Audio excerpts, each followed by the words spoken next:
Chapter 3. The morning was cold and damp as Alanka Pollock and Dr. White drove toward Menlo General, where Alanka was to have her test. Dr. White's car was plush, but Alanka found it uncomfortable to be traveling.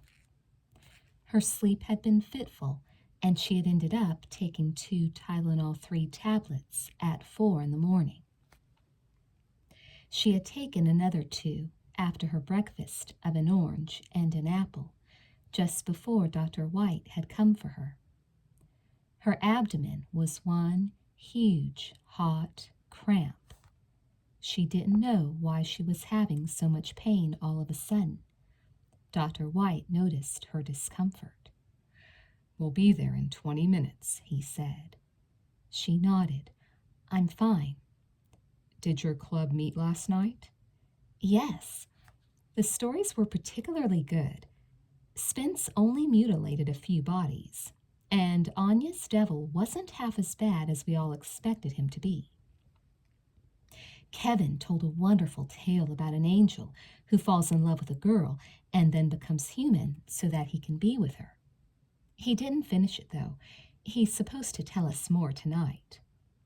"What did Sandra talk about?" Dr. White asked. "Sandra hasn't told a single story yet." "What was yours about?" "Some people in ancient Egypt." She felt a sharp stab of pain in her guts and sucked in a breath. "It's hard to describe in a few words," she whispered. "Alanka?" "I'm all right." She forced a smile. "Tell me about your daughter. Jessie?" "Yes, that was her name." Alanka froze. "She's not—" "No." Dr. White was thoughtful. "It may have been a mistake to bring her up the other day, but I've wanted to tell you about her. It was Jessie who inspired my work with young people like you, and you, more than anyone, remind me of her. When she was growing up, I used to think she was just stubborn, but at the end, I saw how valiant her spirit was." He shook his head sadly. "She died of cancer 2 weeks after her 18th birthday." "It's my 18th next month," Alanka said stiffly. "I'm sorry. I shouldn't have—" "I'm glad you told me about her," Alanka interrupted. She touched the doctor's arm. "Really, it's all right. Tell me more about her. Tell me what her favorite music was, whether she had a boyfriend or not. Tell me whatever you want." Dr. White did as she requested, slowly at first, in halting sentences, then more openly.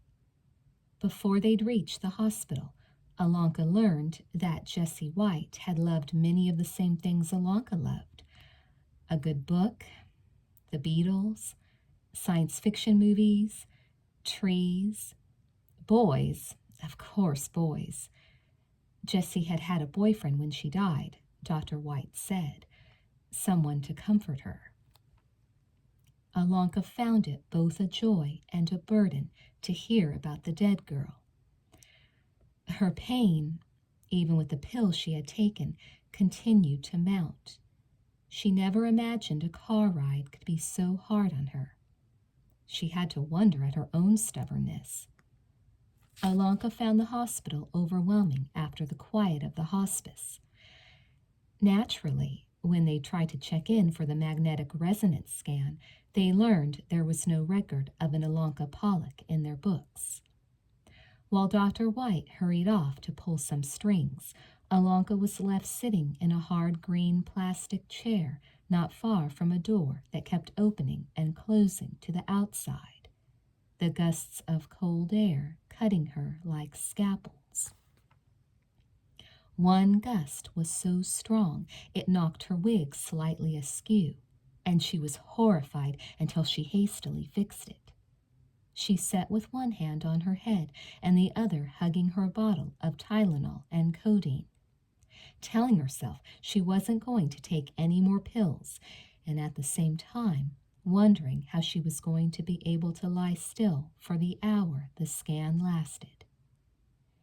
In the end, just before they finally called her in, she swallowed another 2 pills. For the first time in a long time, she wished she had morphine. In the test, she had to lie in a long, coffin-like machine. The magnetic resonance technique did not use X-rays to see inside the body, but computer-controlled sound waves. These waves built up a picture of the various densities of her internal organs. A tumor generally showed up as a shadow in this picture because of its high density. While lying in the chamber, listening to the eerie hum of the electronic eyes as they slowly revolved around her, she remembered the first time the test had been done and the dismal results. They had operated on her the very next day, and when she had awakened, they told her she no longer had a uterus or ovaries. Just like that, she learned she was never going to have children. She had wept at the news and had hardly heard them say they weren't sure they had gotten all the cancer. Alanka suddenly felt a terrible longing to see her mother, whom she told everyone had died of cancer, but who had really drunk herself to death. The longing remained with her throughout the test. Dr. White was in a quiet mood on the way back. The people at the hospital had told the two of them they would have the results by the next day. Without the stimulus of conversation, Alanka found her head frequently falling, and she was angry at herself for having taken so many painkillers. The drugs would just depress her immune system, she thought, and she needed it at peak efficiency to kill the tumors. Dr. White had another appointment and dropped her at the front door of the hospice. She thanked him for taking her for the test and hurried inside. Sitting in the waiting room was Kathy Anderson, Kevin's girlfriend. She stood up as Alanka went into the room. She had more expensive clothes on, and she flashed a big toothy smile that Alanka found distasteful. The girl appeared far from comfortable. "I'm waiting for Kevin," Kathy said. "I've been waiting a while."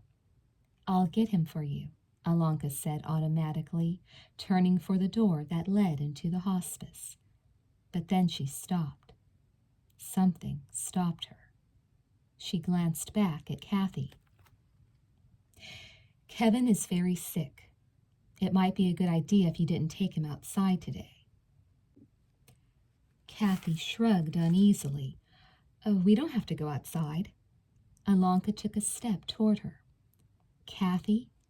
May I call you Kathy? I don't know what else you'd call me." Alanka smiled, but there was no warmth in it. She thought, just before she started speaking, that she was doing Kevin a favor. Yet even with the rationalization came the thought of Judas, the way his mind must have worked. "Yes, Jesus, don't mind these soldiers come here to arrest you. They'll take you straight to Pontius Pilate, and you can work a few miracles, and the guy will love you. I'm sure of it.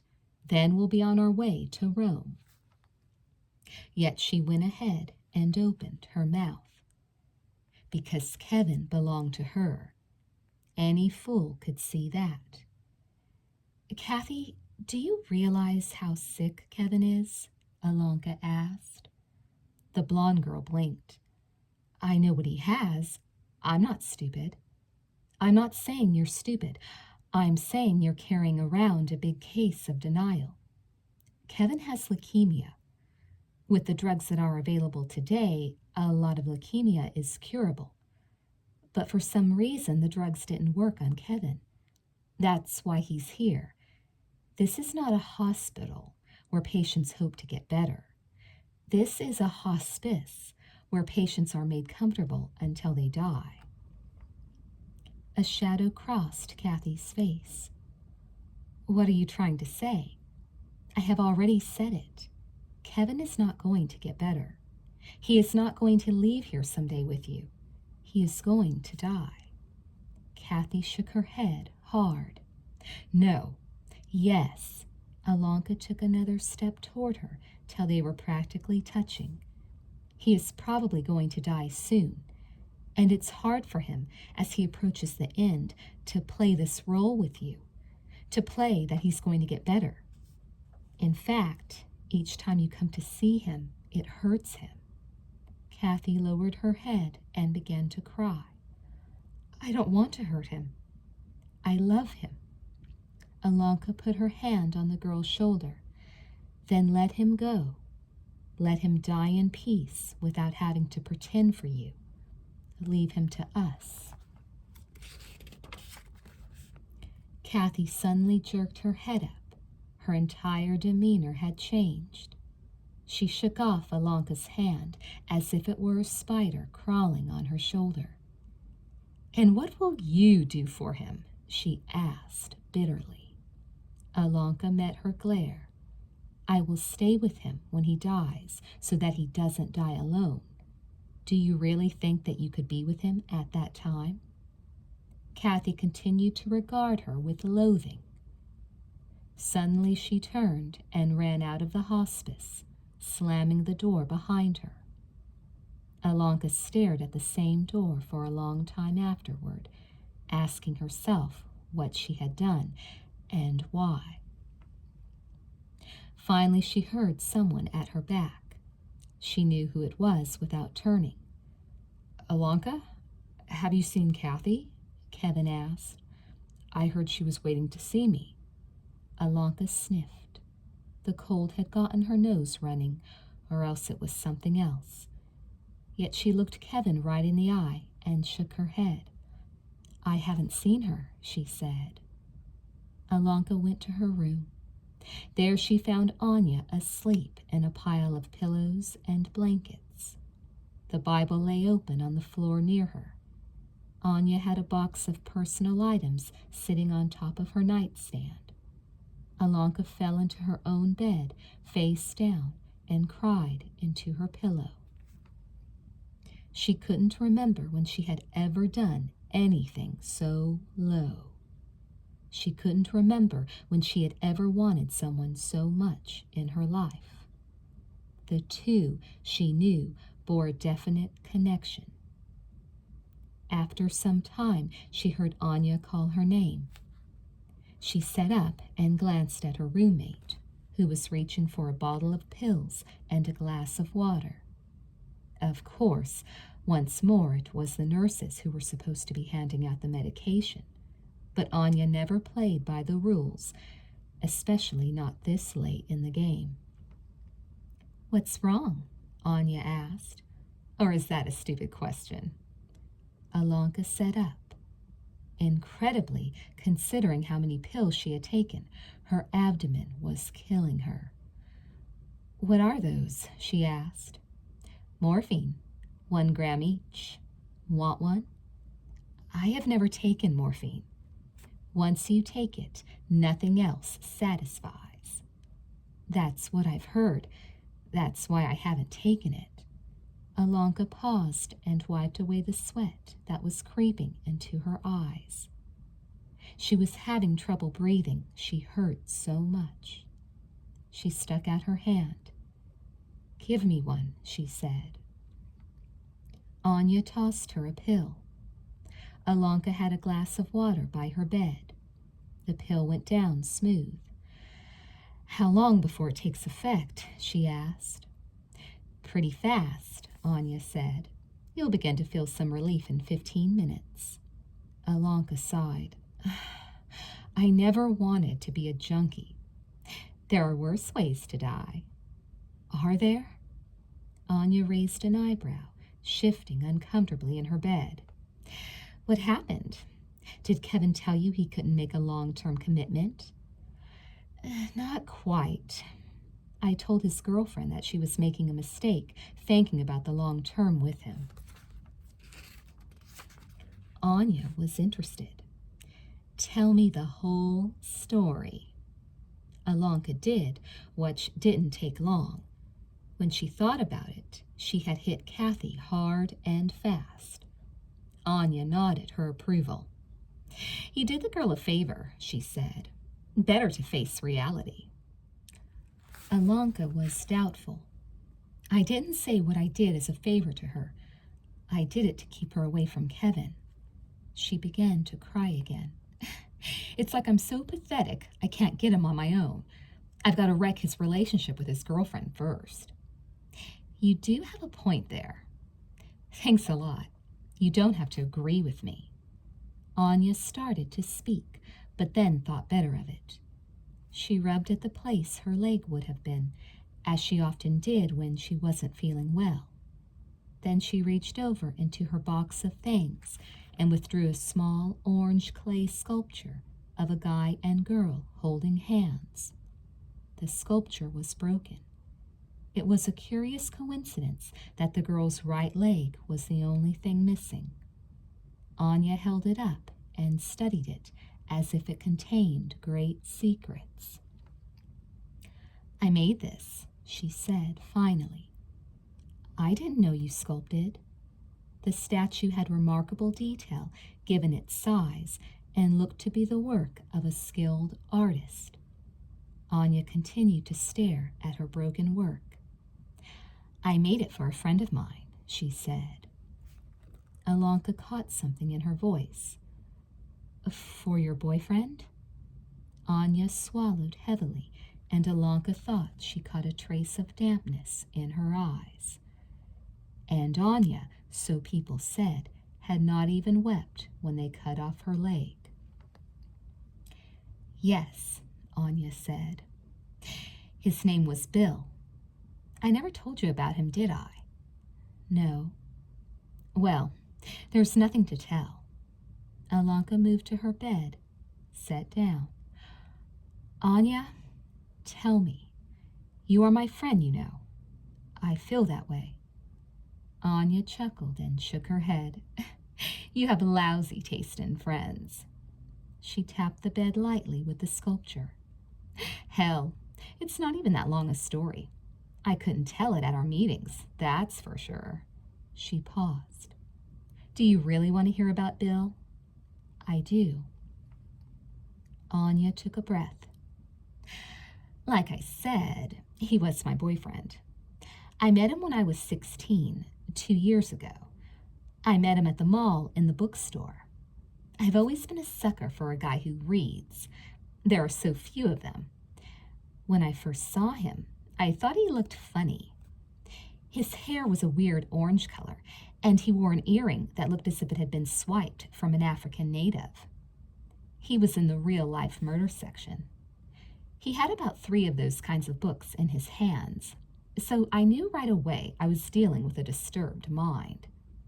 I was sitting on the floor reading a book of poetry, and I remember the way he looked over at me.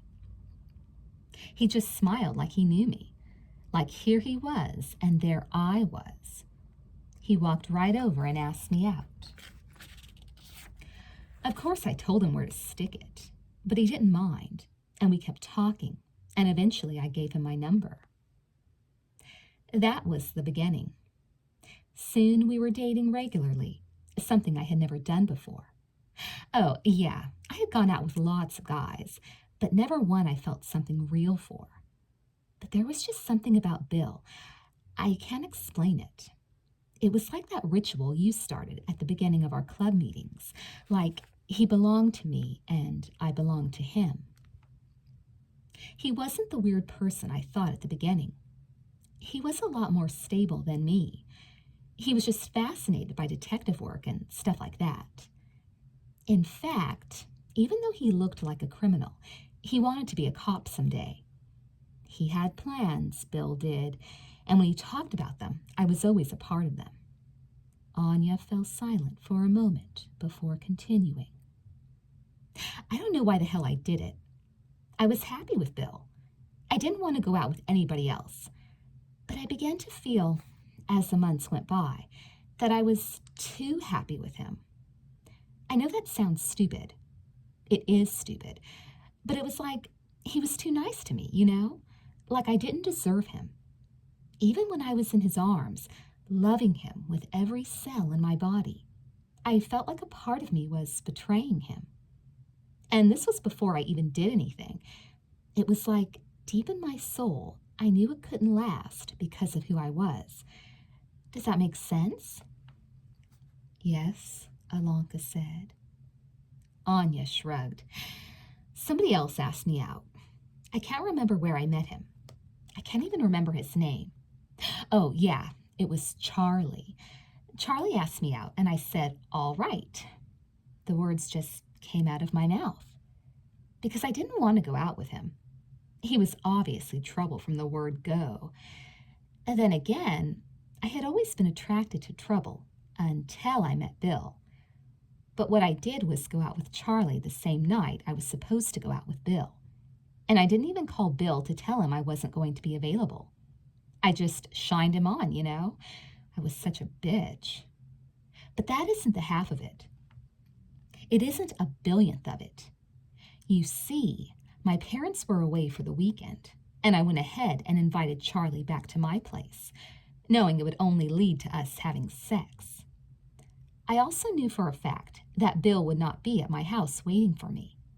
Bill didn't know my parents were out of town, and he never got near them. They didn't like him. They didn't like any guy I saw. Boy, I thought, as I let Charlie in the front door, what they would have thought about my latest date.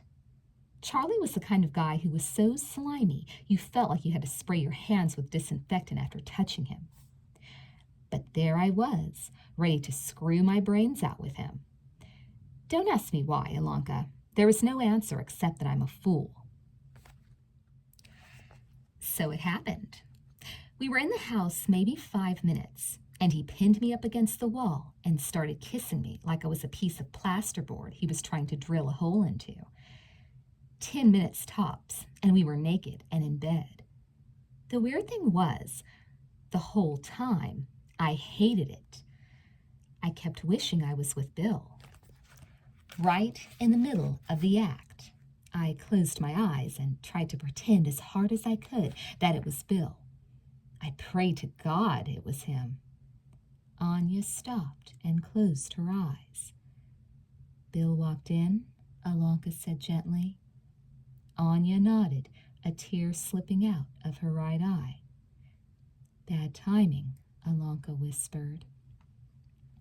Anya opened her eyes and snorted. The timing was my own. I see now, in some perverted way, that I wanted it all to happen as it did. If I had just wanted to go to bed with Charlie, I could have gone to his place. And I said there was no way Bill was coming over to my house. But you know it was always there. The possibility, since I hadn't called him. That's another thing. I wasn't surprised when the light suddenly went on. It was like a part of me had been waiting for it. Bill walked in, and there we were, the two of us, blinking at Bill. He stared at me right then, and what hurt the most was not that he looked simply mad. That was to be expected. But he stared at me as if he didn't know me. That hurt the most because of what I said earlier. The day we met, it was as if we had known each other 1,000 years. Kind of like your past life stories. But that night, when Bill saw me, I could have been a worm he had thought was long dead. Anya stopped and held up her clay statue. I was making this for Bill when this happened. As you can see, I still had to paint it. It was supposed to be the two of us. I was going to give it to him for Valentine's Day, which was the next week. I had it on my chest of drawers near the door when Bill walked in. After giving us his long, hard stare, he reached over and grabbed it and threw it to the floor. He was just reaching for something to break. But that was all he did. He didn't try to hurt either of us. He didn't even say anything. He broke this statue, and then he turned around and left. I never saw him again. Anya stopped once more.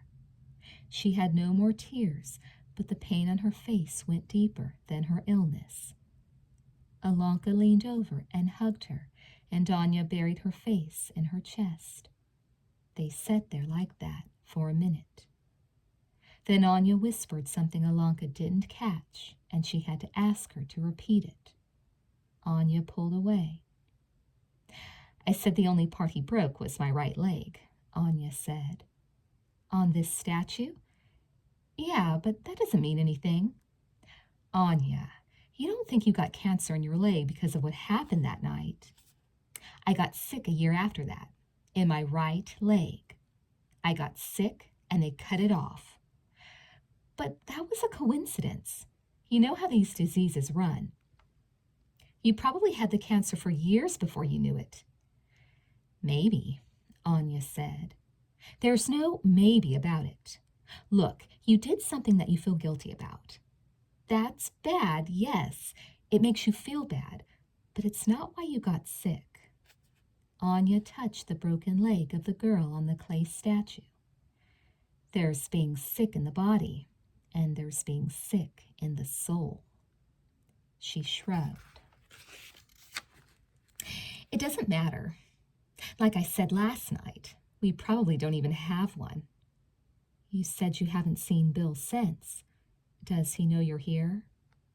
No. I thought of writing him, but there didn't seem any point. What did you want to say to him? Anya's lower lip trembled. That I was sorry. You should write him. You should call him. Anya put the statue back in the box. There isn't time. Anya didn't want to talk about it any more. Alanka returned to her bed and lay down beneath the covers. The morphine in her bloodstream chased after her, and she was too tired to run from it. Soon she was asleep. Soon she was awake only in her dreams.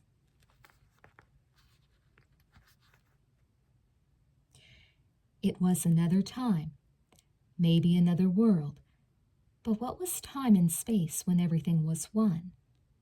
That was what the Master said. What is reality? Who are you? All this that you see, all this that you know with your senses, is Maya, illusion. You are beyond that. You are supreme. She was going to see the Master now and was trying to remember the many things he had told her before. But his words were like those of a whispered poem, intoxicating to the ears, so soft and subtle, but difficult to comprehend, at least with the mind. He said he did not speak to the mind, only to the heart. It was unfortunate her heart was so filled with sorrow that she could not hear better.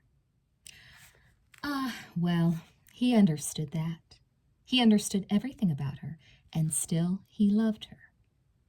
She found the Master sitting beside a gently flowing river. His hair and beard were long and dark, his eyes large and lustrous.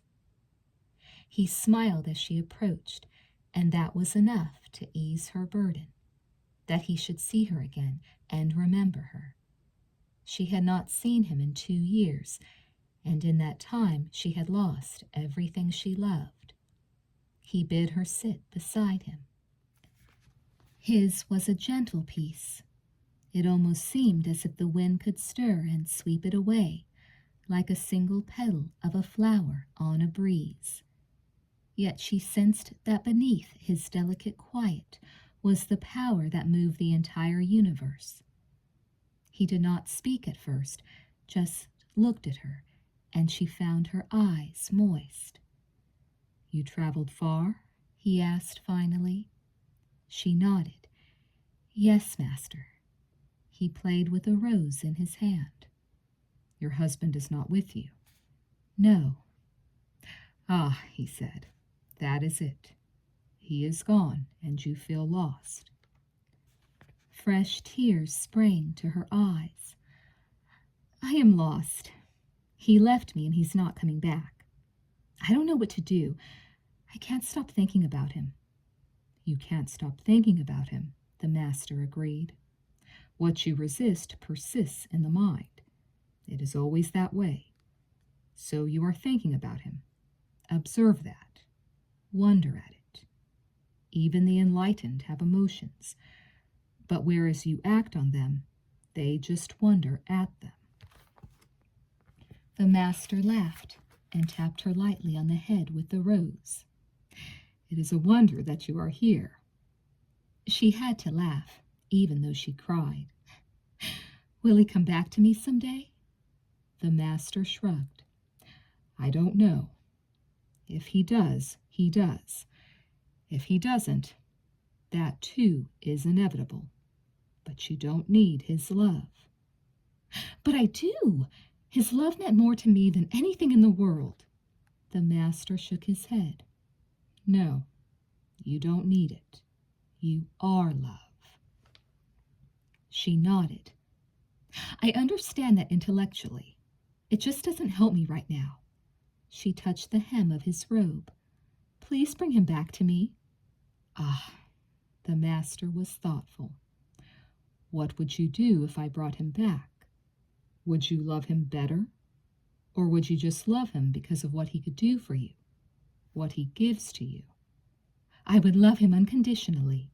She replied like that because the master always emphasized that they had been born to learn unconditional love. But he laughed at her answer. You can love him unconditionally now. You don't need to see him.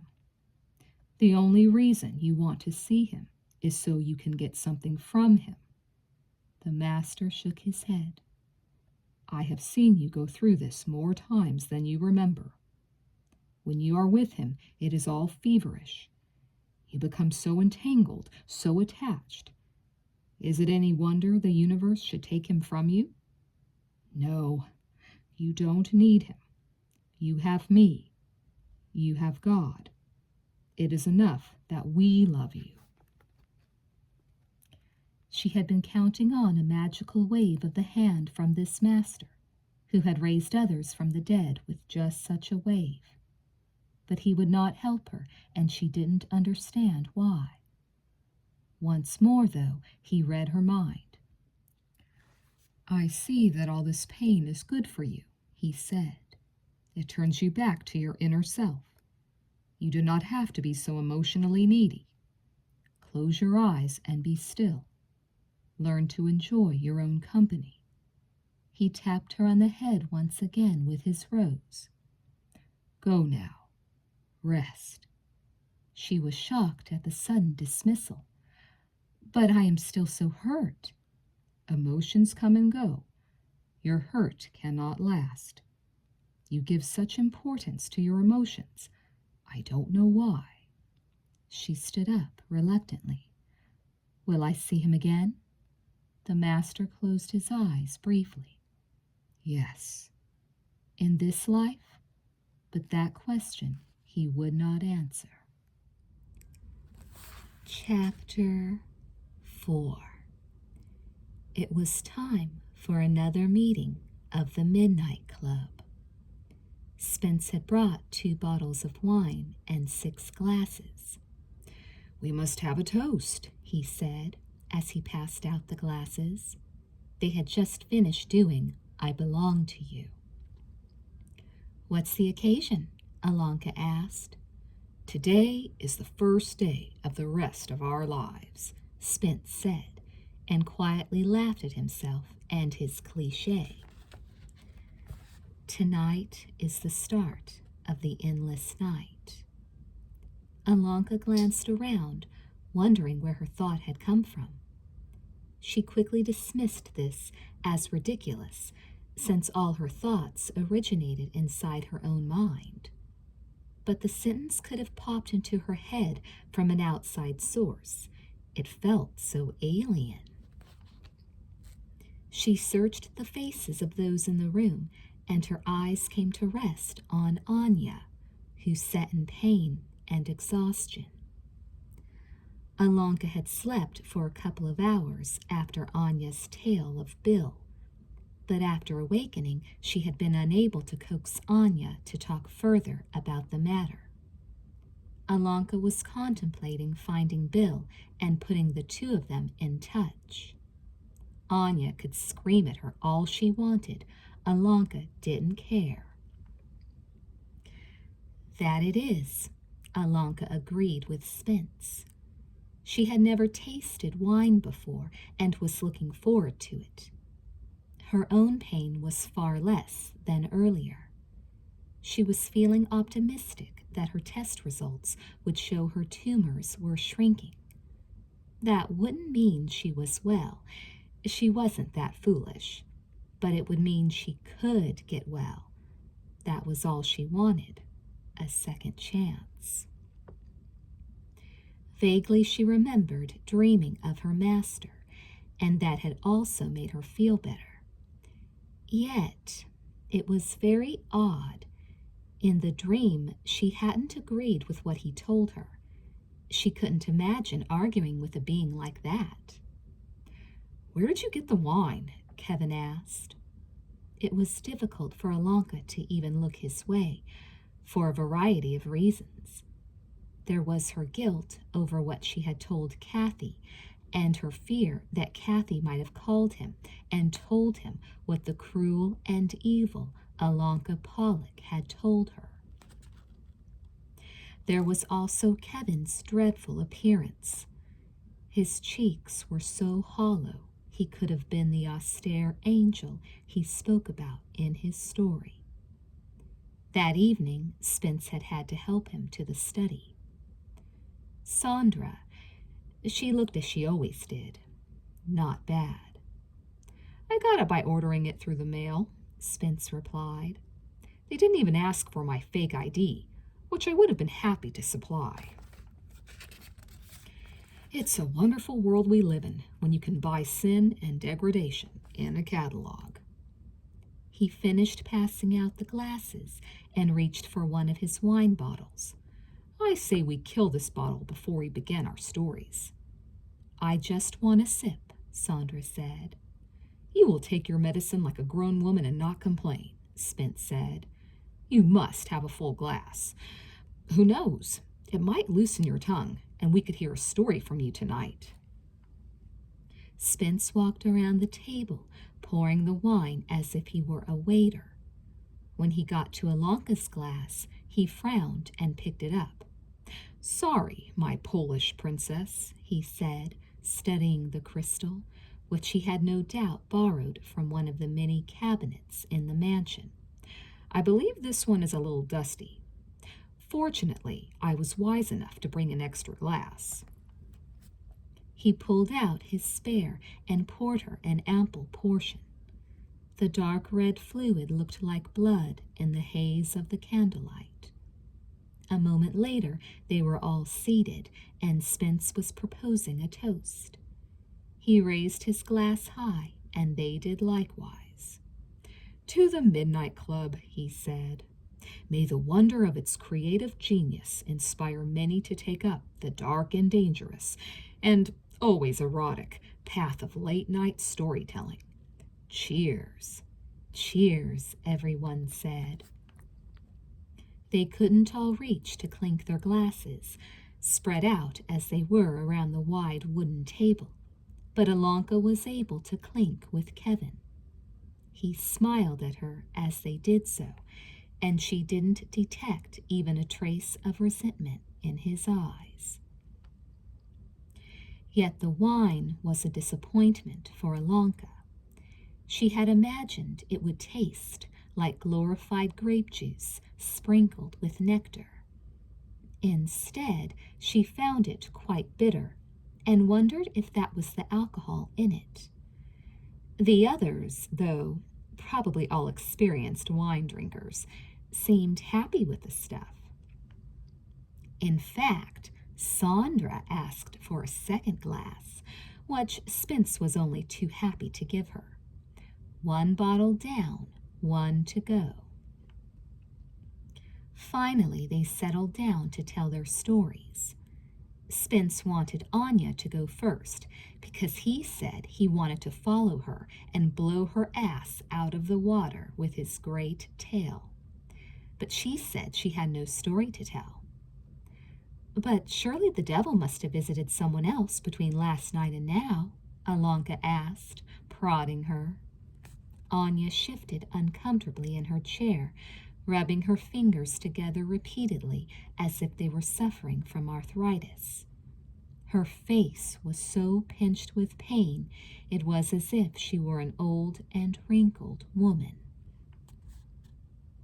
"The devil is always one step ahead of me," Anya said. "I don't know what he did between then and now. I have no story for tonight." She glanced at Alonka. "I said what I have to say."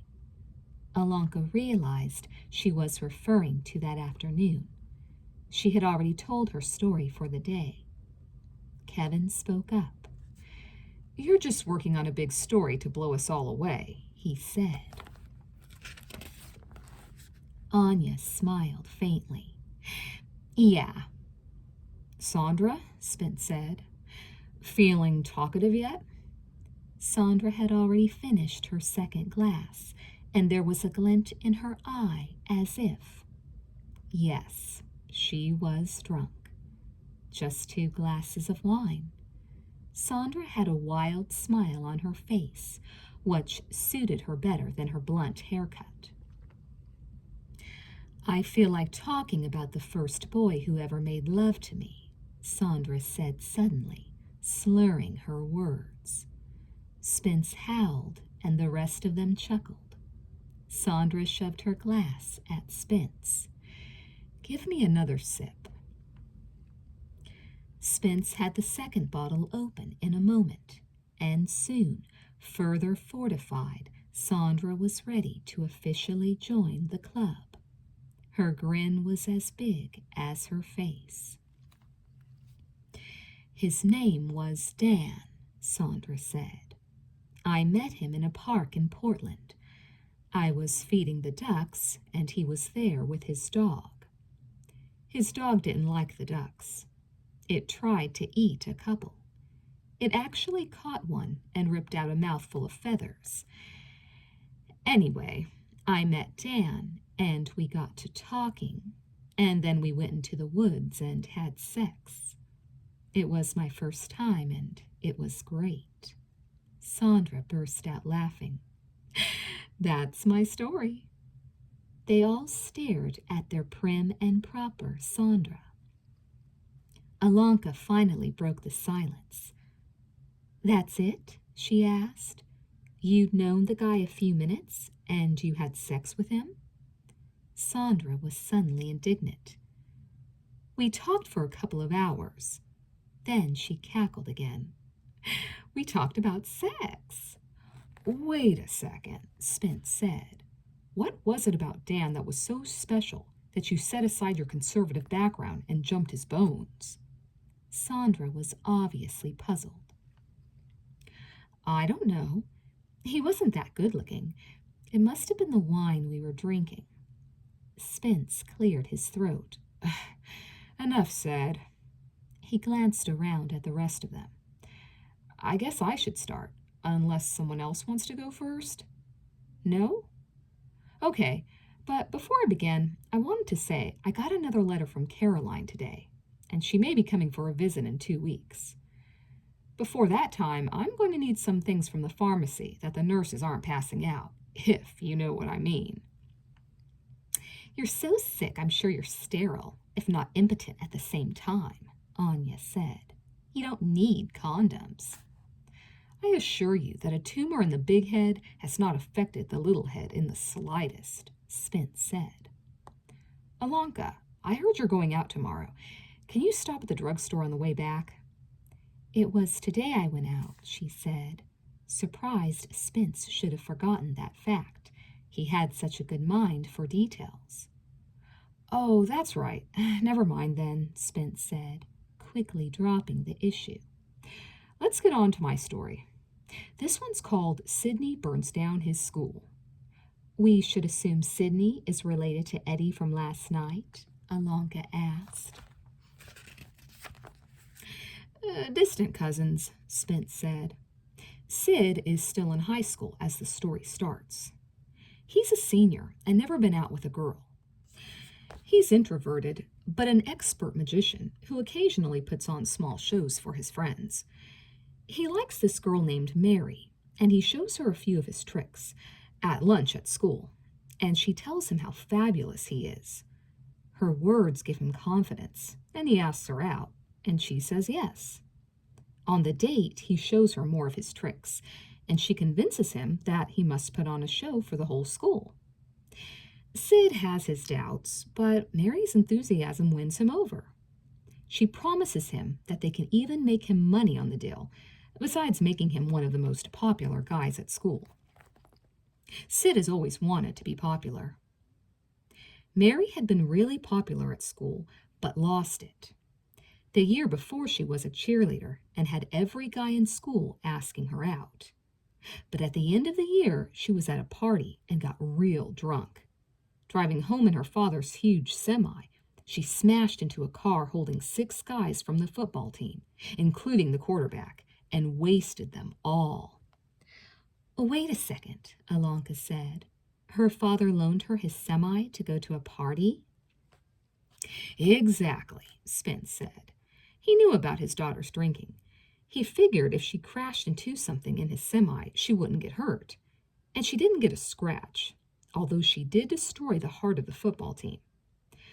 Of course, the next year, the team did dreadfully, and everyone blamed Mary. They wouldn't even let her be a cheerleader anymore.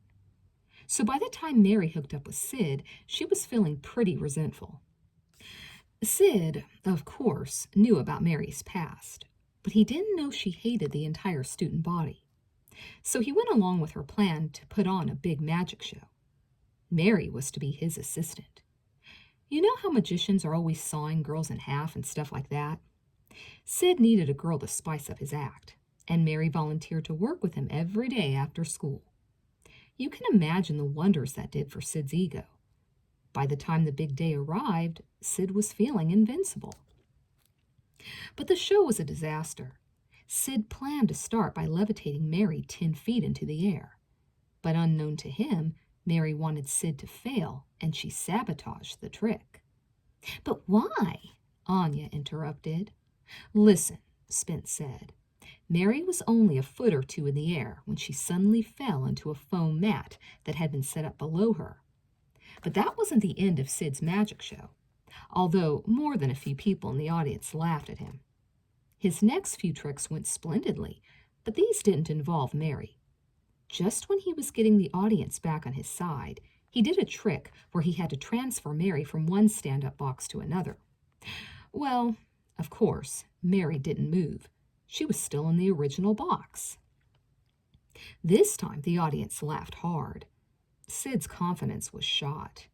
He did the next couple of tricks by himself, but he was so badly shaken that he flubbed them. When it came time for Mary to return to help him, the audience was hooting and howling at everything he did. But Sid knew he could redeem himself if he could just pull off his grand finale, which involved burning Mary to ashes and reconstructing her and having her suddenly appear on the top row of the gymnasium bleachers. He set everything up perfectly. He got the fires going under the pot that Mary was in.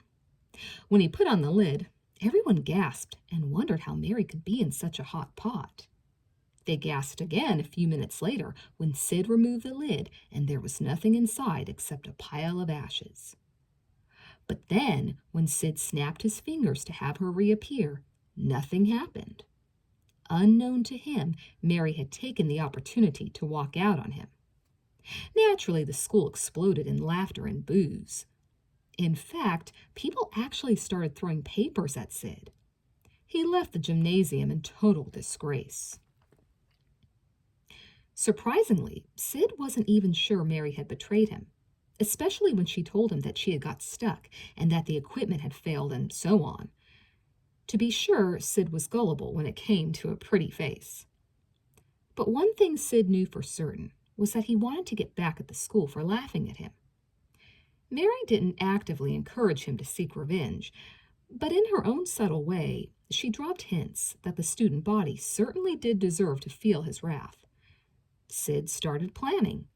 What was the worst possible thing he could do to them? Then he came up with an idea. It was horrible, brilliant, something only Sid could dream up. You see, from the time Mary had started to talk to Sid, she realized he was one guy who could really sock it to the school. She had led him by the nose to this moment, to this decision, and he didn't know it. If she was smart enough to lead him that far, Anya asked, how come she couldn't have thought up her own plan? The truly clever always use others to do their dirty work, Spence said smoothly. Just look at the crooks in D.C. Anyway, Sid decided to burn down the gym during a basketball game when everyone was inside. Being a magician, he was naturally a master at picking locks. The night of the big game, he stole into an oil refinery and made off with a gasoline truck whose tank was chock full of fuel. He reached the gym toward the end of the second half and drove his truck right up to one of the back doors. Then he quietly went around and chained each of the gym doors shut. Oh, did I mention that this was one of those old-style gymnasiums with a single row of tiny metal-reinforced windows completely out of reach? You've seen the kind. They're up 30 feet on the wall. I think half the ones in the country have this kind. Sid had them locked inside nice and tight. Now it was time for the fun part. Sid had a drill, and he punched a 6-inch hole into the metal door in the far corner. The noise inside the gymnasium was so loud no one noticed a thing. But that same noise dropped to a whisper when Sid got the hose from the tank and began to pump a torrent of gasoline over the wooden gym floor.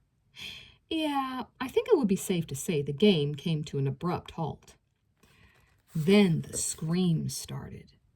The smell of gasoline is unmistakable, and probably everyone inside realized that if there was a madman out there psychotic enough to pump in gasoline, he would be crazy enough to set it on fire.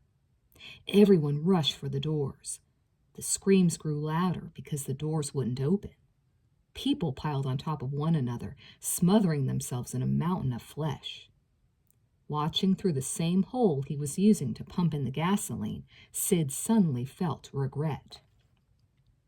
He wasn't a bad guy at heart.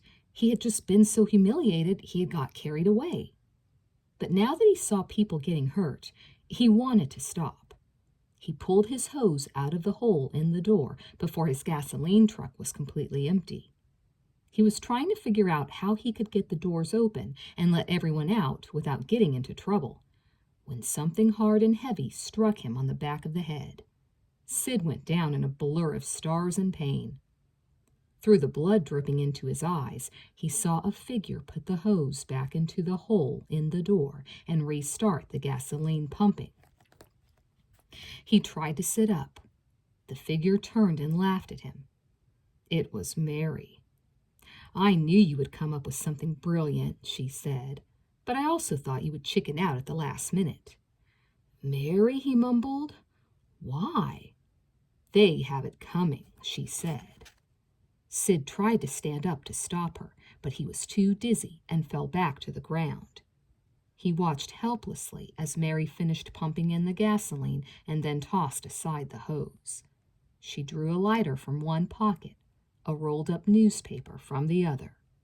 Don't, Sid pleaded. Don't worry, I won't tell the police about your stealing the gasoline truck. She lit the newspaper and waved it before Sid's eyes. And I suppose you won't be telling anybody about me. I'll tell them everything, Sid swore. Mary knelt by his side, holding her flaming paper near his face. I hope you don't mean that, she said, because if you do, I'll have to kill you now. She leaned over and kissed his forehead. I kind of like you, Sid, even if you are a nerd. I'm not a nerd, Sid said angrily. His head was beginning to clear, bit by tiny bit. Mary laughed. Yes, you are, but you're a sexy nerd, and I never had one of those before. She pressed the flames practically in his hair. What's it going to be, darling? I won't say anything if you keep working with me in my magic show, Sid said. Deal, Mary said. She stood up and shoved the flaming paper through the hole in the door. The screaming inside suddenly got a lot louder, so loud it literally shook the walls of the building. 1,000 die-hard fans, Mary marveled out loud. She helped Sid away from the gym and back to her car as the pitiful cries slowly began to fade, and the building began to collapse. In the distance, Mary and Sid could hear the approaching fire trucks, but they were long gone before anyone else arrived. Spence stopped talking and took a drink of wine. "Is that it?" Alonka asked. "They got away with it?" "Not exactly," Spence said. A year later, Sid was doing a magic show in a club on the other side of town. He had begun to work regularly with Mary after getting out of high school. Their relationship was fine as far as the sex went. Mary could have sex 6 times a day and still feel deprived. But Mary was always getting on Sid's nerves with her constant need to be in control. She'd taunt him that she could turn him into the police at any time, that no one would believe a cute ex-cheerleader like her had torched the entire student body. She just didn't understand that there was more to Sid than met the eye. One evening at the club, he had Mary in that special box that magicians use when they supposedly saw people in half. Only this time, he had fixed the box so that Mary's body was trapped lengthwise. As the blade cut into her, she began to scream. But of course, the audience thought it was part of the show. Even when the blood began to drip onto the floor, the crowd didn't know there was a problem. Sid pulled the box apart, and the 2 sides of Mary were exposed. 2 bloody sides. By that time, Mary had stopped screaming. Spence halted again. "Did he get away with the murder?" Alonka asked. "Sure," Spence said. "He just told the police he didn't know what went wrong. He had successfully done the trick dozens of times before. Sid eventually went on to headline a major magic show in Las Vegas. I believe he's there to this day." Spence paused and smiled. "That's my story for the night." "I thought it was pretty hot," Alonka said. No pun intended. "I liked the idea of the people trapped in the gym with the gasoline pouring in," Kevin said. "It reminded me of your Eiffel Tower story, in that each uses one single powerful image. You're a natural to write for the movies, Spence." "Thanks," Spence said, pleased. Alonka knew that he especially looked for Kevin's approval, since Kevin was clearly the most intelligent one in the group. "All the people in the gym just died?" Sandra asked. "That's kind of gross." "Gross is my middle name," Spence said proudly. He glanced at Anya. "Any comments?" Anya was in obvious pain and withdrawn. "No," she said. Spence seemed troubled by her remark. "At least tell me if you liked it or not," he said. "I'm sorry I spaced out and stopped listening," Anya said, which was probably the most insulting thing she could have told him. The one rule of the Midnight Club was that each storyteller was granted the undivided attention of the others. But Spence didn't appear so insulted as he did nervous. Yet he said nothing more. Kevin wanted to go last, so Alonka was up next. She started off by telling them that she had another past life story. "It takes place in ancient India," she said. "I don't know how long ago, but well before recorded history. My name at the time was Padma, which means lotus flower. But I won't start the story with myself, but with my mother before I was born. Her name was Parvati, which was one of the many names for the great goddess. When Parvati was about 16 years old, she met a man named Vishnu, and immediately fell in love with him, and he with her. Unfortunately for the 2 young lovers, They were not from the same caste. Parvati was a Brahmin, the highest caste, which was assigned to priests, and Vishnu was a Sudra, which was the laboring caste. At that time, it was forbidden for people to marry between castes. It is hard to imagine how strict this rule was followed, but even today in certain parts of India, people can't even conceive of marrying someone outside their caste. The union of a Sudra and a Brahmin was particularly prohibited, like putting the highest and the lowest together. Parvati and Vishnu knew they were meant to be together, but they were afraid to run away to try to start a life elsewhere. They also didn't want to hurt their families. Finally, they decided they simply couldn't see each other anymore. Vishnu left the area, and a proper husband was arranged for Parvati. Arranged marriages were the norm in those days. The night before her wedding, Parvati was in deep distress. She had met her husband-to-be, and although he was a fine man, she knew she would never feel for him a tenth what she had felt for Vishnu. Before going to bed, she knelt and prayed to the great god Shiva to take her from this world of misery. Her health wasn't good, and she knew it wouldn't take much to push her over the edge. She prayed for a long time and didn't stop until she heard a sound outside her window. There was a pack of 4 dogs gathered around the fountain in her family's courtyard, drinking the water. She didn't understand how the dogs could have got inside the courtyard since it was kept locked at night. She hurried outside to see if a gate had been left open, and it was then she saw the Siddha sitting by the water, the dogs licking his hands. Siddha is a Sanskrit word for a perfect being, a saint-like person, an enlightened yogi. Parvati knew she was in the presence of someone great because of the wonderful feeling of love and power that emanated from the man. The Siddha bid the dogs sit quietly and gestured for her to come close. Parvati wondered if it was not Shiva himself who had come to her, since it was well known that Shiva liked to roam the earth in the company of dogs. With her palms folded in a prayerful gesture, she knelt at the feet of the Siddha.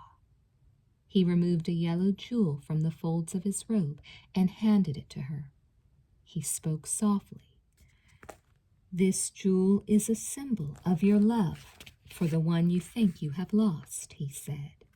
"It is also a symbol of his love for you. While that love lives, you will live in this world." "But I don't want to live without his love," Parvati said. "He is a part of you, and you are love," the Siddha said. "Remember what I have told you." Then he rose with his dogs and walked out of the courtyard. That night, Parvati made a special clasp for the jewel and wore it under her sari near her heart. The next day, she was married to a man named Raja, who was my father. Raja never knew about Vishnu or the visit from the Siddha, at least not at first. Time passed, and I was born and grew into a young woman. When I was 16, the same age my mother had been when she met Vishnu, I met a man named Dharma and fell absolutely in love. For me, Dharma was everything: the light in the sun and the moon, the wind through the trees. I loved him so much, it was as if I was in love with God himself. That's how huge my devotion was. But unfortunately, Dharma was also a Sudra, and there was no possibility of my marrying someone below my caste. But I was different from my mother. I told my parents that I was going to marry him, and nothing would stop me. I swore I would die before I would let anyone stop me. Naturally, my father was shocked and outraged by my announcement. In ancient India, a daughter simply didn't say things like that to her father. My mother tried to intervene, but he locked me in my room and wouldn't let me out. It is interesting that while all this was happening, I had no knowledge of what my mother had gone through when she was my age. But I did have the yellow jewel the Siddha had given my mother on a gold chain near my heart.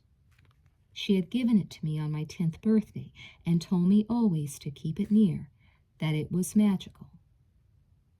At this same time, my grandmother, my mother's mother, came to my mother and told her about a dream she had when my mother had met Vishnu.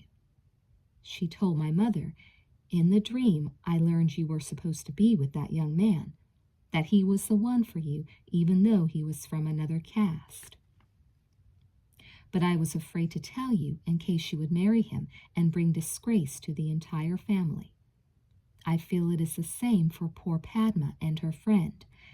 They are meant for each other." My mother was shocked because her mother had never even given her a sign that she knew about Vishnu. But my grandmother knew a great deal. She told my mother she even knew the whereabouts of Vishnu. My mother begged her to direct her to him, and the old woman did, although reluctantly, because she had the gift of prophecy and knew sorrow would come from their meeting again. She warned my mother of this, but she went to see Vishnu anyway. How could she not? She found him a poor and unsuccessful man. He was living in the streets, in fact, and when she saw him, he hadn't eaten in days. She had brought nuts and fruits, and she fed him, and they talked. He told her how happy he was to see her again and asked about her family. When she told him she had a daughter who was going through the same thing they had when they were young, he was sympathetic. Indeed, he felt as if she were talking about a daughter of his. He asked if it would be possible to see me, and my mother said that the only way to accomplish this would be for him to go to our house as a simple laborer looking for work. Vishnu agreed. Oh, this part is important. My mother told Vishnu about the visit from the Siddha and the magic gem he had given her. Vishnu understood the deep significance of what the Siddha had said. He had never stopped loving Parvati, even though his life had been very hard and lonely. Vishnu headed for our house, while my mother went to be with her mother for a day or two. But when Vishnu got to our house, my father told him that he didn't need any workers. At this, Vishnu confessed that he had known Parvati when he was young. In fact, he told my father the whole story. Vishnu was such a pure soul that he was really incapable of lying. As you can imagine, my father was not pleased to have his wife's old love show up at his door, especially asking to see his daughter. My father ordered him to leave, and when Vishnu was gone, he came storming into my room. He asked me for my yellow gem and ripped it out of my hand. Then he locked my door. At the time, I didn't know what was going on. My father was back not long afterward with ill tidings. My mother was dead. It seemed she had fallen into a sudden coma about the same time my father had taken the gem from me. My grandmother had brought us the news. That night, my father had a dream, which I never fully heard, but it made him aware of the connection between the Siddha's gem and the death of his wife. I know he questioned my grandmother about the gem, and she told him what she knew. What I do know for certain is that my father was suddenly anxious for me to take the gem back and wear it, in case I, too, died. But when I heard everything that had happened, and what my grandmother had to say, I understood the situation more clearly than my father. I refused to take the gem unless he agreed to my marrying Dharma. "Don't you see?" I told my father. "It wasn't the gem that kept my mother alive, but the bond of love she had with Vishnu. When in your anger you took the gem from me and ordered him away, you tried to break that bond. That is why she died. And I, too, even if I wear this gem constantly, will be as if dead if you don't let me marry Dharma. The gem's only magic is the love we bring to it." My father then confessed to me of fear. He said, "If you marry him, you will leave, and I will have no one to take care of me in my old age." In those days, children had to take care of their elderly parents. There was no one else to do it. I told him, "Even if I marry Dharma, I promise to stay with you until the day you die." That made my father happy. But we still had the problem of our castes. The entire village would be angry if they heard about our union. But we had an advantage. Dharma was from a far-off region. No one in my town knew him or his family, and my father advised us to say that Dharma was a Brahmin. That, of course, was easier said than done, because a Brahmin is taught many things from birth that a Sudra never learns. How to perform the Atri sacrifices and chant the Gayatri mantra, and so on. But my father said he would teach Dharma all these things. For his part, Dharma was reluctant to lie. Like Vishnu before him, he had an innocent nature. But I told him that it was better to lie and be together than never to see each other again. Finally, Dharma said that he would be a Brahmin. So we were married, and at first things went well. My joy at being with Dharma erased any fear I might have had of future discovery, or at least overshadowed it. My father began to teach Dharma everything he knew as a Brahmin, and Dharma was quick to learn. Everything seemed to be going according to plan. But then my father was suddenly taken ill and died. At the same time, I learned I was pregnant. The timing was unfortunate because both Dharma and I knew that the father of a child was required to perform several public pujas, or ceremonies, at the birth of a child, particularly if it was a male child. Dharma was not ready to do the pujas. There was no one we trusted enough to ask to teach him. In private, he studied the holy Vedas and tried to learn what he needed, but much of the tradition of the Vedas is passed down orally. He could only get so much out of his books. The day came when our child was born, a boy whom I named Brigu. He was an amazing child. Even as an infant, he exuded great peace and light. The entire village gathered to witness the pujas done in honor of Brigu's coming into the world. Dharma set everything up and bravely started. But it was not long before a muttering went through the crowd. Dharma was doing the pujas wrong, the elders cried. His pronunciation of the chants, even his movements in the rituals were wrong. They called out that he could not possibly be a Brahmin and that our union must therefore be sinful. We were in a real bind. I was sitting in the middle of all this with tiny Brigu on my lap, and Dharma staring at me as if he knew he should never have agreed to this lie. The villagers were not going to stone us to death. They were not that barbaric. But they would drive us from the village without any food or other supplies, and the end result would probably have been the same as a stoning. Certainly it would have been hard for Brigu and me to survive in the wild. At the time, there were a lot of tigers in the surrounding forests. All looked lost. But just then, an amazing man came walking into the village. I had never met him before, but intuitively I recognized him as the Siddha my mother had met the night before she was to be married. He had about him an aura of complete authority and grace. He strode right into the center of the puja and stood behind me, placing one hand on my head and the other on the child. Then he spoke to the people.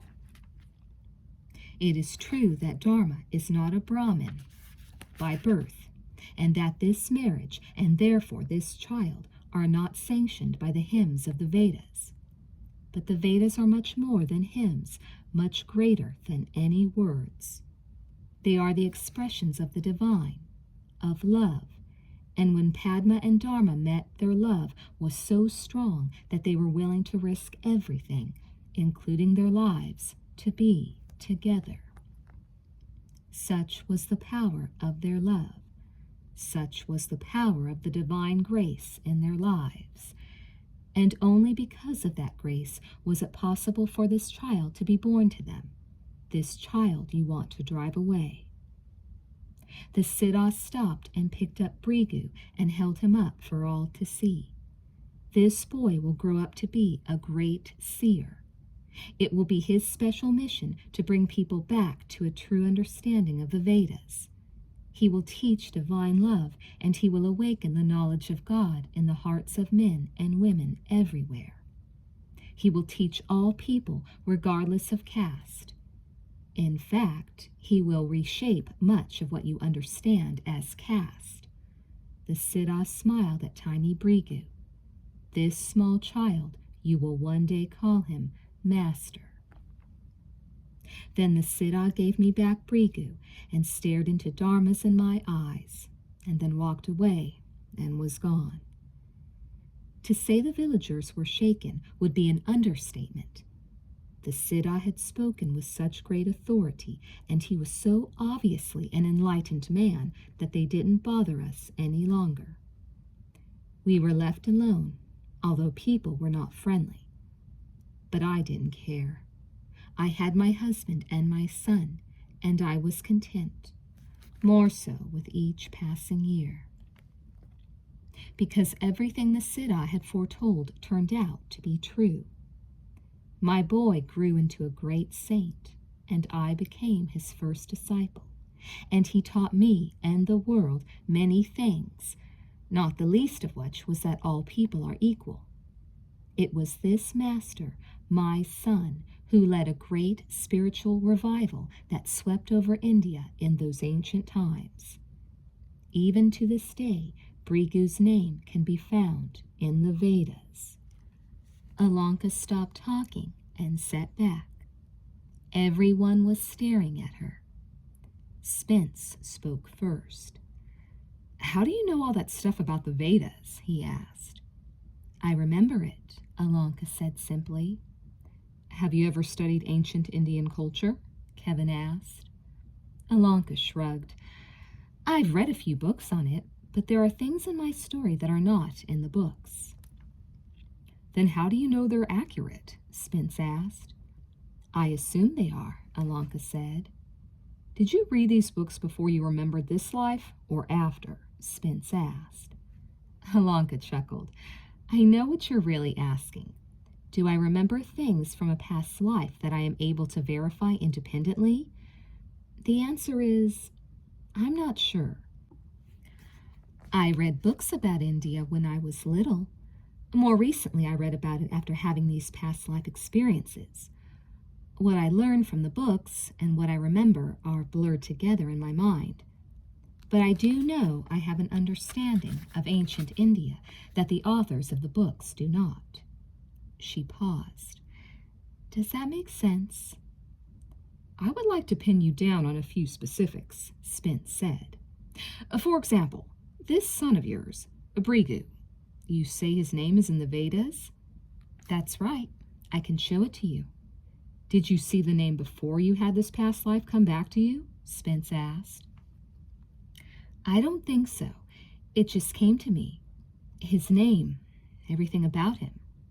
"You don't think so, but you're not sure?" Spencer asked. Alanka yawned. She was glad she was through with her story. She was feeling exhausted. "I couldn't swear to it. Maybe I did see the name in some book and forgot it. I told you, I'm not positive these are past lives. I just feel they are. They may simply be products of my imagination."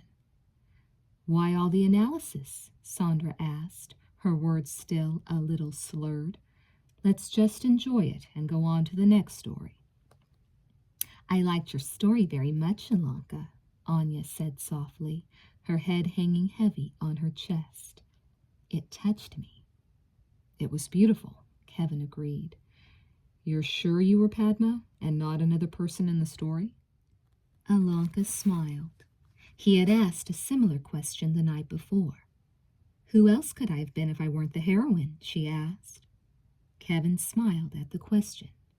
He took a drink of water. He had drunk little of his wine and cleared his throat. Alanka was anxious for him to continue the magic mirror, the tale of Hermé and Teresa.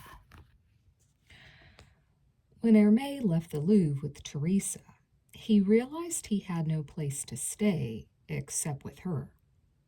Even though Teresa was in love with him, she hadn't realized that when she invited him to come with her, she was picking up a roommate. Teresa had no home either. She was staying at a youth hostel.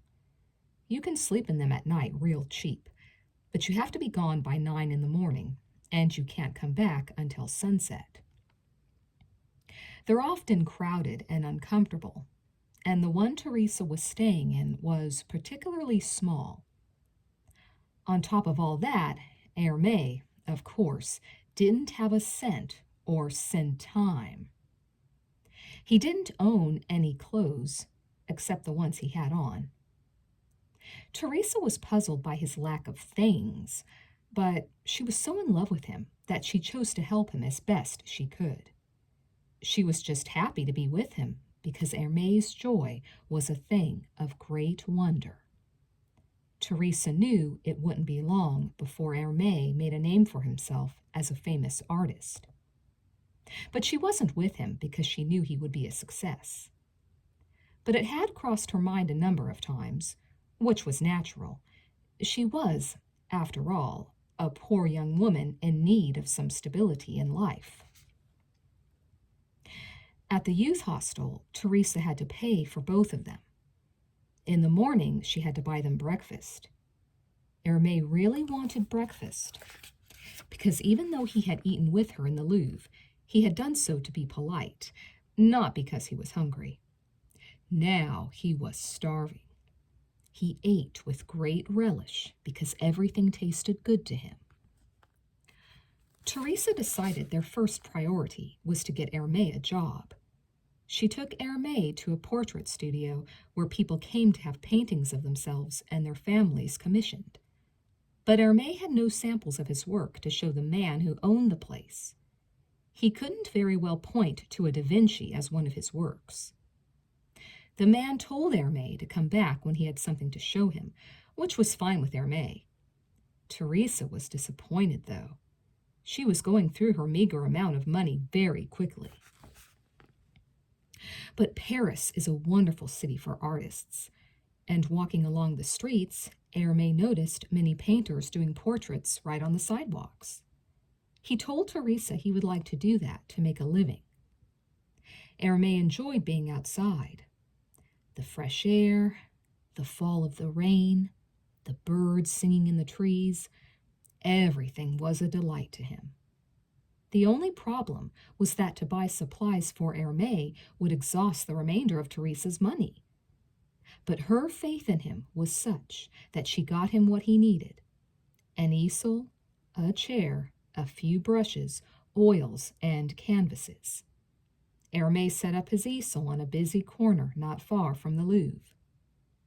Although he was happy to be outside the museum, he liked to see it. It reassured him in some way he didn't fully understand. Hermé quickly attracted clients. His skill was so great, his personality so delightful. The word went around about him, and he had plenty of work, but it wasn't as if he made huge sums of money. If Paris is a haven for artists, it is also one of the most competitive places on earth for them to work. Hermé could do wonderful portraits, but he was forced to hurry them. It was not the way he was used to working. In the past, he had always molded paintings slowly. As a result of his working quickly, the quality of his work suffered, although it was still far above most of what was being done. After a couple of months working on the streets, Teresa had saved enough of his money to open up a studio for him. It was Teresa who took care of all the business details. Hermé had no head for money. But he was happy with his life. He was still so much in love with Teresa. Kissing her, touching her, making love to her. These things were so new and exciting to him that he didn't for a moment regret his decision to become mortal. With a studio, he was able to settle into a routine, which didn't help his work. He missed being outside, and he soon tired of doing simple portraits. He was an ex-angel who helped to inspire the greatest paintings known to mankind. He wanted to branch out and paint other things, but Teresa told him that was not possible. He had clients booked months in advance, and she had already taken deposits from them, and he had to paint them. End of discussion. Hermé went along with her advice because he understood she knew much more about the world than he did. Also, he disliked disagreeing with her because she could be stubborn, and she would argue until she got her way. During this time, the two of them began to make substantial money, even though they were still far from rich. Teresa found them a nice apartment in a rich section of town and furnished it with antiques. Hermé continued to work each day, often on the weekends as well, and did one portrait after another. Then, for the first time, he began to receive complaints about his work. People were no longer impressed by everything he did. The reasons varied. He had begun to charge more money, or Teresa had, and naturally the demands of his clientele had gone up. These people were paying more, and they expected to get more in return. Also, as I already mentioned, he was taking on too many clients and was having to rush. Finally, though, and probably the main reason, was that he was beginning to feel stale and uninspired. It was the unseen qualities that Hermé had always brought out in his subjects that made his portraits so special. Now he was painting only what he saw on the surface. Teresa would hear the complaints, and in turn complain to Hermé that he had to do better. But when he told her he needed a change of scenery, she was open to the idea. Teresa had not given up on her dream of going to America, and she suggested to Hermé that they move to New York. He was delighted, even though it would mean he'd be leaving the Louvre, possibly forever. He continued to go back to the museum when he wasn't feeling his best, and would wander its long halls, gazing upon past glories. He still loved Teresa as much as ever, and he could see she still loved him. But he wasn't as happy as he had been the day he left the museum. He wondered if it was because their love had lost much of its spontaneity, its enthusiasm. He wasn't sure because he could no longer see into Teresa's heart, into anybody's heart, as well as he had been able to in the past. They sold their studio and apartment and moved to New York City, and for a time things were better between them. Hermé was not working at first, and they were able to spend more time together. Their romance underwent a brief revival, but then suddenly it swung the other way.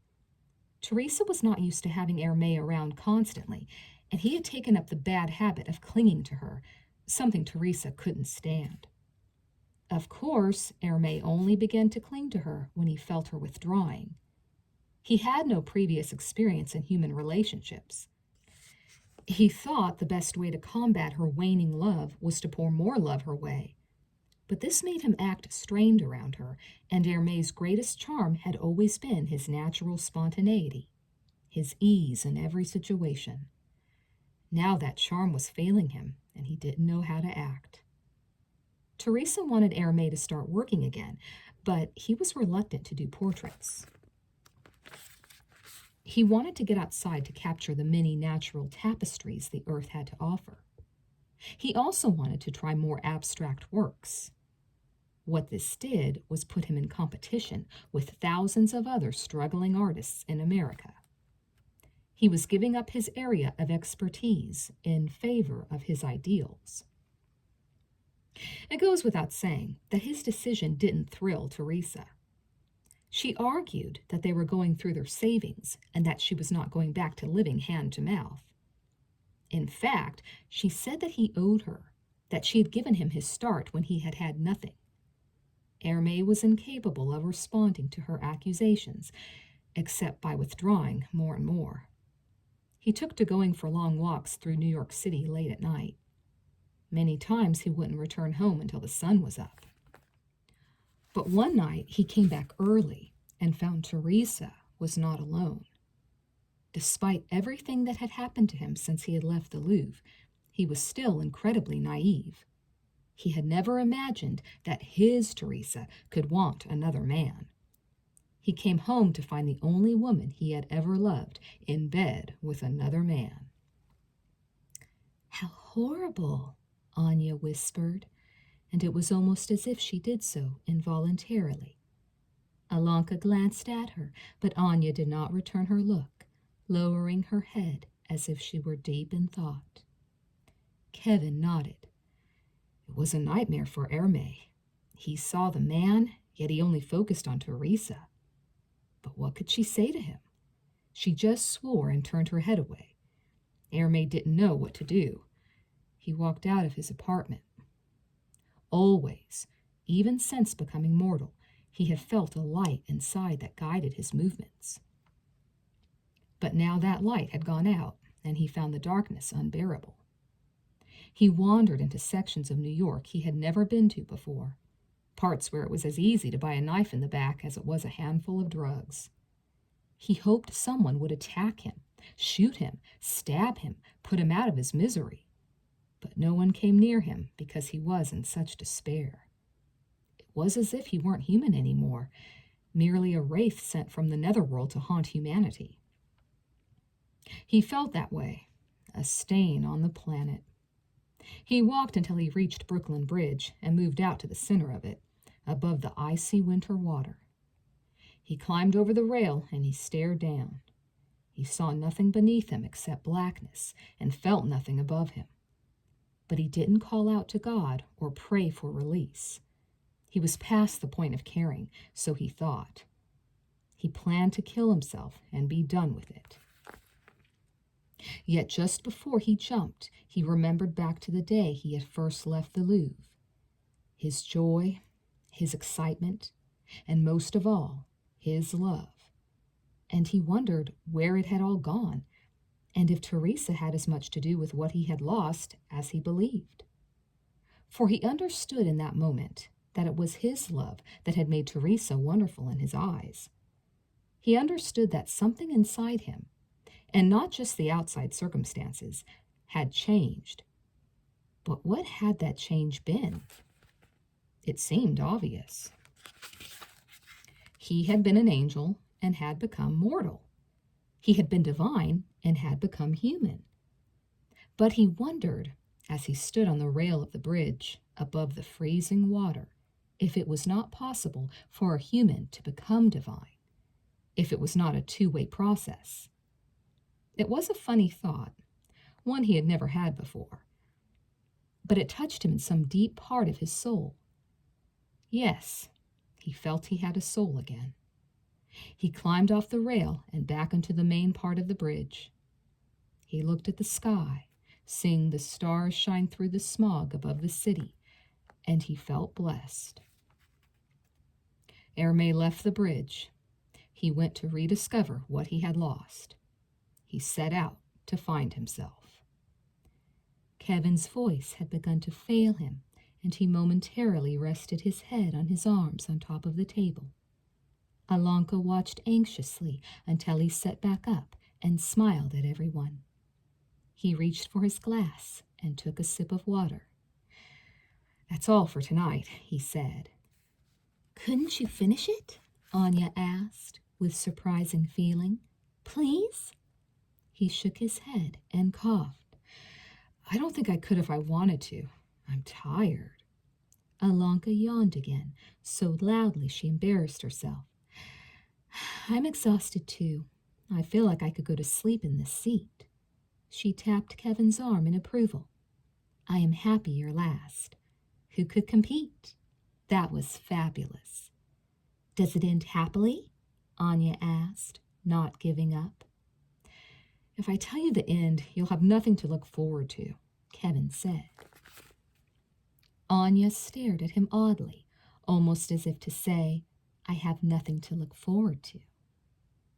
Hermé sounds like the kind of guy who could have benefited greatly from my counsel, Spence said.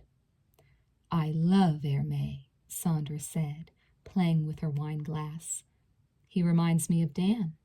They both loved nature. Oh, brother, Spence said. Alanka had not been exaggerating her exhaustion. A heavy hand of fatigue lay across her head, its fingers probing deep into the centers of her brain. The weariness surprised her.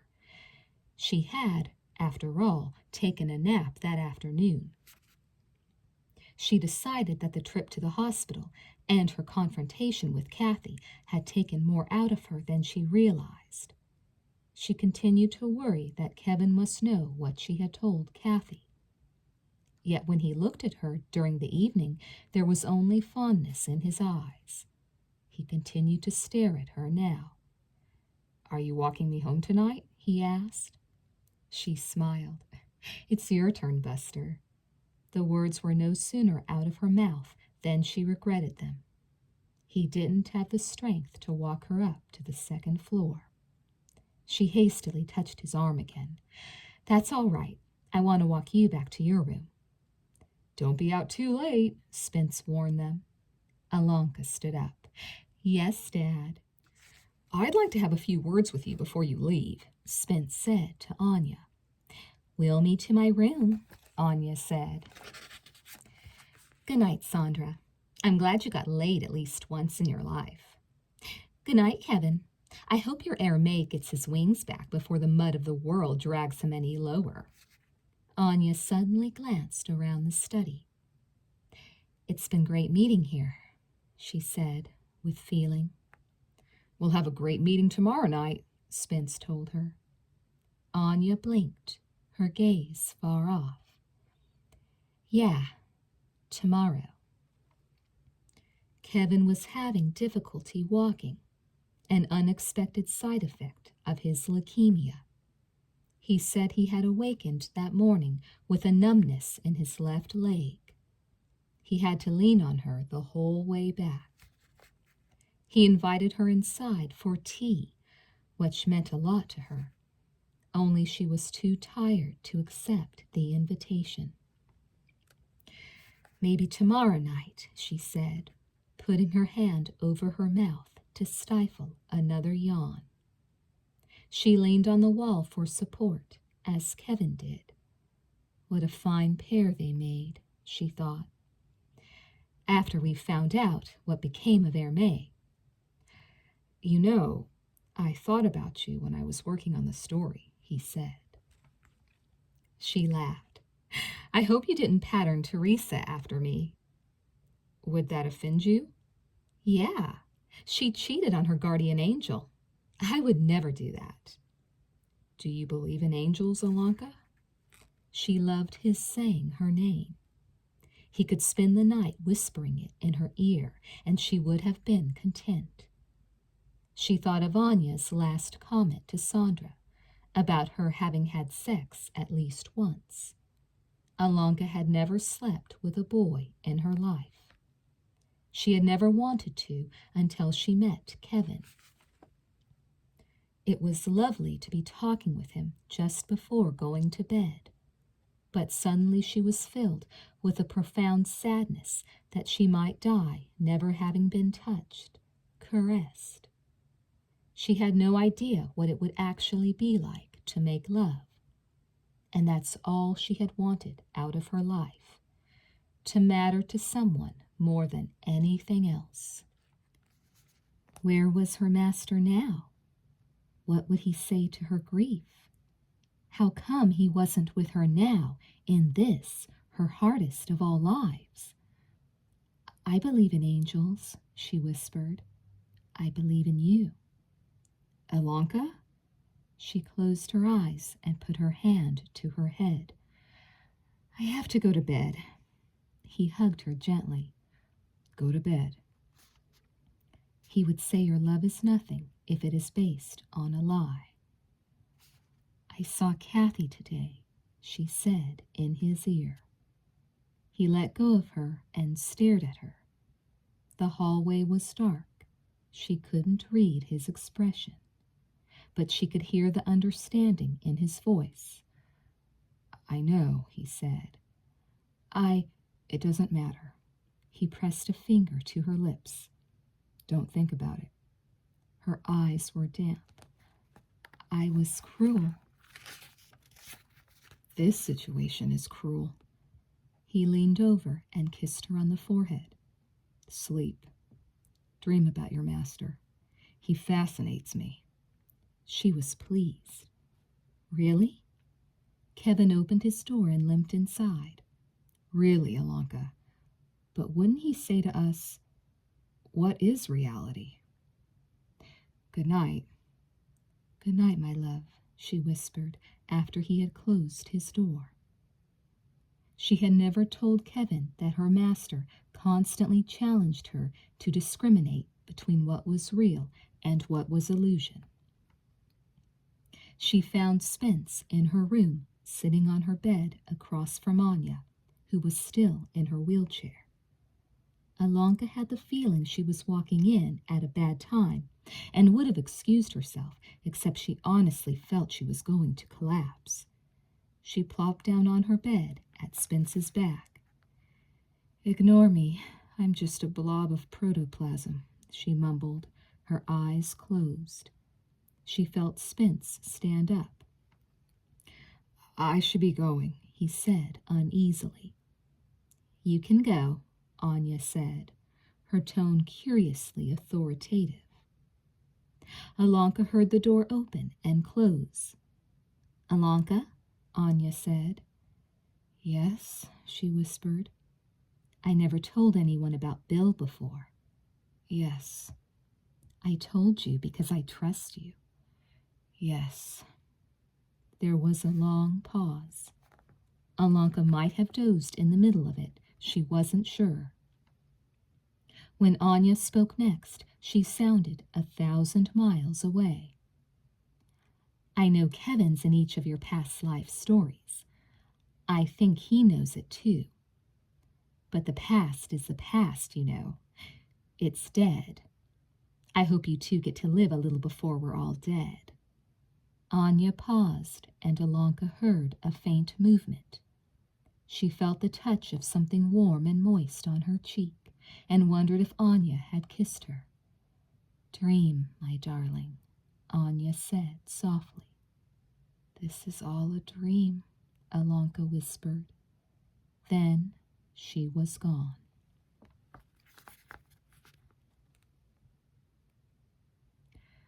She sat with the master in a lush forest. The sun hung low at the tops of the trees, perhaps ready to set, maybe beginning to rise. Time seemed frozen in the eternal moment. The orange light in the master's hair was beautiful, as were his dark eyes, those eyes that saw all things and never judged. He played with the beads around his neck as she came to the conclusion of her long, sad story. How do you feel right now? He asked suddenly. She shrugged, confused. I just told you. My life is in ruins. Yes, your life is in ruins. But how do you feel right now? I feel wonderful sitting here with you, but there is no but, he interrupted. There is just now. Your mind dwells in the past. You feel regret about what you have done, anger over what you feel has been done to you, or else your mind is anxious about the future. But the past is past, and the future doesn't exist. All you have is right now, and right now you feel fine. He smiled so sweetly, the flash of his love. So what is your problem? You have no problem. But there is no but. He snapped his fingers near her head. Be in the present moment. Be here with me totally. I am here with you totally. That is enlightenment. Nothing more. But I cannot be with you always, she cried. I have to go back to my life, and my life is hard. I have no one to love me, no one to take care of me. I am alone in the world. You are not alone. I am with you, always. I know that, but I don't always feel that. She began to weep. My pain is real for me. Words cannot erase it. Certainly words cannot heal. Only silence can do that. So what can I say to you to make you feel better? You want me to work a miracle on you? She nodded. I need a miracle. The master considered. All right, I will give you a miracle. When you return home, everything will be perfect for you. Your life will be just as it should be. She looked at him doubtfully, for she knew how he loved to joke with her. Are you promising me that? She asked. I give you my word. And if you believe in my word, if you have that faith, then you will see that everything is already perfect. God gives you what you need in life to learn. He continues to give you hard lessons because you are a slow learner. I am not saying you can't make mistakes. Mistakes are all right, but you keep making the same ones. She shook her head sadly. I want him back. He is gone. He is dead. She took the master's hand. But you can do anything. I have seen your power. Please bring him back to me. The master stared at her gravely. Be careful what you wish of me. You might get it.